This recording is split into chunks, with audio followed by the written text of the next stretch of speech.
अस्सलामुअलैकुम, welcome to my channel. कैसे हैं आप सब? उम्मीद है आप सब खैरियत से होंगे। आज मैं आप लोगों के लिए बहुत ही मज़ेदार बकरा स्पेशल में आलू गोश्त लेके आई हूँ, वो भी मटन का। बहुत ही मज़े का बनता है और बहुत ज़्यादा खुशबूदार होता है। और मैं इसको किस तरह से बनाती हूँ मैं आपके साथ इसकी पूरी वीडियो शेयर करूँगी। और अगर आपको ये वीडियो अच्छी लगे तो लाइक ज़रूर कीजिएगा। बहुत ही अच्छी रेसिपी आपके साथ शेयर कर रही हूँ, तो आइए इस वीडियो की तरफ चलते हैं। तो सबसे पहले यहाँ पर मैंने आधा किलो मटन लिया है। अब इसको मैं कुकर के अंदर डाल दूँगी। उसके बाद मैं इसके अंदर 1 टेबलस्पून लहसुन का पेस्ट डाल दूंगी। अब 2 टीस्पून इसके अंदर मैं नमक डाल दूंगी और नमक डालने के बाद इसको हम अच्छे तरीके से भूनेंगे। इस तरह से ही, ना हम इसके अंदर अभी ऑयल डालेंगे और ना ही हम कोई प्याज इसके अंदर ऐड करेंगे। सिर्फ इस तरह से इसको भूनेंगे एक लो से फ्लेम के ऊपर। और हम इसको इसलिए कर रहे हैं क्योंकि अक्सर जो है कुर्बानी के गोश्त से स्मेल आती है। तो जब आप इसको इस तरह से पकाएंगे ना तो आपकी जो गोश्त की स्मेल होगी ना वो दूर हो जाएगी और खुशबूदार आपकी हांडी बनेगी और इसका टेस्ट इतना ज़्यादा मज़े का होगा। आपने एक बार इसको इस तरह से ज़रूर कर देखना है। और आपने इसको तकरीबन 5 मिनट के लिए इस तरह से भूनना है और आपको एक प्यारी सी खुशबू भी आना स्टार्ट हो जाएगी लहसुन की। अगर आपको खुशबू आना स्टार्ट हो जाए फिर आपने इसको बस कर देना। 5 से 6 मिनट आपको तकरीबन लगेंगे। तो देखिए यहाँ पे मैंने इसको अच्छे तरीके से भून लिया है और अब मैं इसके अंदर 2 कप पानी डाल दूंगी। और इसके साथ ही मैं इसके अंदर 3 प्याज और 2 टमाटर काट कर इसके अंदर डाल दूंगी। अब इसके अंदर मैं 1 टीस्पून हल्दी डाल दूंगी और इसको अच्छे तरीके से मिक्स करूंगी। और हल्दी और नमक ही मैंने इसके अंदर अभी डाला है और अब मैं इसको बंद कर दूंगी। तकरीबन 10 मिनट के लिए इसको बंद करके प्रेशर को रख दूंगी।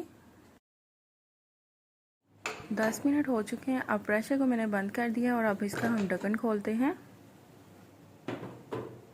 अब दोबारा से फ्लेम को ऑन करें और इसकी भुनाई करना शुरू करें। और आपको यहाँ पे पानी नज़र आ रहा है ना, आपने इसको अच्छे तरीके से भूनना है। इसका पानी जो है वो खुश्क हो जाएगा और अब हम इसके अंदर ऑयल डालेंगे और ऑयल इसके ऊपर आना शुरू हो जाएगा जब हम इसको बहुत अच्छे तरीके से भूनेंगे। और यहाँ पे ऑयल मैंने हांडी वाला जो चम्मच है उसके 2 चम्मच मैंने भर के ऑयल के डाले हैं।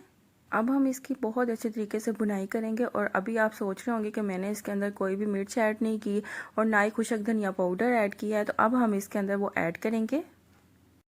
अब इसके अंदर मैं 2 टीस्पून लाल मिर्च का पाउडर डाल दूंगी और 3 टीस्पून खुशक धनिया पाउडर, 1 टीस्पून नमक और ऐड कर दूंगी। और आप अपने टेस्ट के मुताबिक ऐड कीजिएगा क्योंकि हमने पहले भी इसके अंदर नमक डाला था।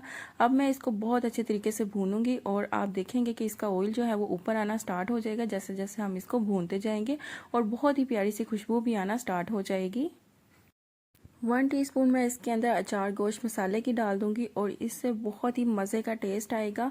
और अगर आप चाहें तो इसको स्किप कर सकते हैं। अगर आप बहुत अच्छा टेस्ट चाहते हैं तो इसको ज़रूर ऐड कीजिएगा। 1 टीस्पून, 2 टेबलस्पून इसके अंदर मैं दही डाल दूंगी और दही डाल के हम इसको अब अच्छे तरीके से भूनेंगे क्योंकि दही का पानी निकलेगा और हमने इसके अंदर दही का पानी खुश्क करना है और ऑयल को ऊपर आने देना है और अच्छे तरीके से इसको भूनते जाना है। जितने अच्छे तरीके से आप इसको भूनेंगे उतना ही मज़े का आपका जो सालन होगा वो रेडी होगा। दही डाल के मैं इसको 5 मिनट और भूनने के बाद इसके अंदर अब आलू डाल दूंगी और आलू डाल के भी हम इसको हल्का सा भूनेंगे। तो देखिए यहाँ पे मैंने इसको बहुत अच्छे तरीके से भून लिया और इसका ऑयल भी ऊपर आ चुका है। अब हम इसके अंदर पानी डाल देंगे और पानी जितना आप चाहें उतना डाल सकते हैं। जितना आपने शोरबा बनाना हो उतना आप इसके अंदर पानी ऐड कर दें। अब कुकर के किनारों को मैं साफ़ करूंगी और कुकर को बंद कर दूंगी तकरीबन 5 मिनट के लिए। हम इसको बंद कर देंगे दोबारा से और सीटी लगने पे इसको 5 मिनट के बाद बंद कर देंगे। 5 मिनट हो चुके हैं और जो हमारा आलू गोश्त है वो बहुत ही मज़े का तैयार है। और आप देख सकते हैं इसकी लुक और आपने इसकी फ़ाइनल लुक मिस नहीं करनी। तो आइए मैं इसको डिश आउट करके आपको दिखाती हूँ। और शोरबे वाली हांडी में हमेशा इस टाइम पे आपने इसके अंदर डालना है गरम मसाले की 1 चम्मच और उसके बाद सब्ज़ ताज़ा धनिया डाल देना है। तो तैयार हमारा बहुत ही मज़े का खुशबूदार और जायकेदार हमारा आलू गोश्त। यकीनन आपको ये वीडियो बहुत अच्छी लगी होगी। अगर आपको मेरी ये वीडियो अच्छी लगी है तो मेरे वीडियो को लाइक करें, इसे शेयर करें। और अगर आप मेरे चैनल पर नए हैं और अभी तक मेरे चैनल को सब्सक्राइब नहीं किया तो इस लाल बटन को दबा के मेरे चैनल को सब्सक्राइब कर लें। और अगर आप ये रेसिपी ट्राई करें और इसकी पिक्चर में से शेयर करना चाहें तो इंस्टाग्राम पर आप कर सकते हैं। ये रहा मेरा इंस्टाग्राम। और किसी भी किस्म का कोई भी क्वेश्चन हो तो कमेंट सेक्शन में आप पूछ सकते हैं। तो मिलते हैं नेक्स्ट वीडियो में, तब तक के लिए अल्लाह हाफिज़।